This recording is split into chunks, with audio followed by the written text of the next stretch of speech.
Idol, nagsi-steroids ka raw, nagda-drugs, shabu, ganyan. Cheap nyo di ako nag-steroids, di ako nagda-drugs. Nothing against kung gusto nyo uminom, mag-drugs, mag-yosi. Kaligayahan yan, buhay nyo yan, kanya-kanya tayong journey. Addict ako sa pagdadasal sa aking Diyos. Addict ako sa asawa ko, mahal na mahal ko. Addict ako sa mga pets ko, sa mga mahal ko sa buhay. Addict ako sa fitness.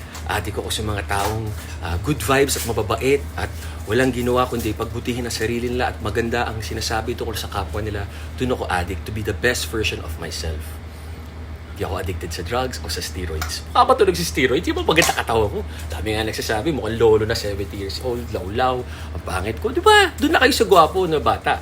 Yun lang naman. Maraming salamat. Tandaan nyo, happy, healthy.